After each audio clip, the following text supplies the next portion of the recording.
ছেলে বন্ধুর সাথে পালিয়ে চট্টগ্রামে গিয়ে দুদফায় দলবদ্ধ ধর্ষণের শিকার হয়েছে কুমিল্লার এক কিশোরী, তাও আবার থানার কয়েক গজের মধ্যে। ছেলে বন্ধুকে বেঁধে রেখে তার উপর পাশবিক নির্যাতন চালায় দুর্বৃত্তরা।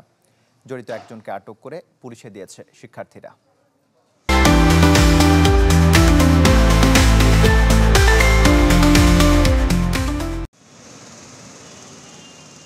সড়কের ওপারে খুলশী থানা, এপারে পরিত্যক্ত ভবন, যেখানে ছেলে বন্ধুকে কয়েক ঘন্টা আটকে রেখে কিশোরীকে দলবদ্ধ ধর্ষণ করে দুর্বৃত্তরা। বাড়ি থেকে পালিয়ে বন্ধুর সাথে সোমবার রাতে কুমিল্লা থেকে ট্রেনে চট্টগ্রামে আসে মেয়েটি। স্টেশনে নামার পর ছিনতাইয়ের শিকার হওয়ায় আবারও কুমিল্লায় ফেরার মনস্থির করে দুজনে।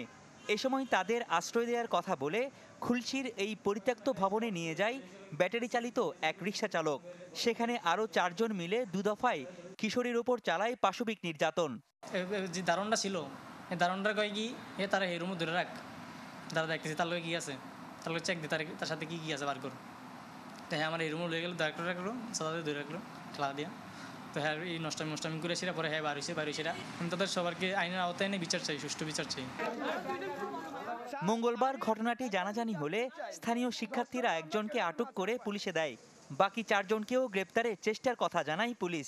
আমরা ছাত্রদের সহযোগিতায় আমরা একজনকে এই ঘটনার সাথে জড়িত তাকে আমরা আটক করতে সক্ষম হয়েছি এবং অন্য যারা জড়িত ছিল তাদের পরিচয় আমরা অলরেডি নিয়েছি এবং তাদেরকে গ্রেপ্তারের জন্য আমাদের বিশেষ অভিযান অব্যাহত আছে।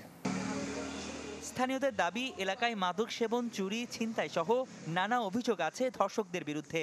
থানা বলেন, ভার্সিটি বলেন, তারপর হলি কিচেনের যে রোডটা, এরা এখানে এর আগে অকারণ ঘটিয়েছে। আমরা এখন ছাত্র সমাজরা চাই এর একটা দৃষ্টান্তমূলক বিচার হোক, যাতে দৃষ্টান্তমূলক বিচার অন্যান্য ঘটনাকে উদাহরণ হিসেবে থাকে। আমরা চাই এটার একটা সুস্থ তদন্ত হোক, এদেরকে আনাই খুব দ্রুত একটা বিচারের আওতায় এনে তাদেরকে দৃষ্টান্তমূলক শাস্তি দেওয়া হয়।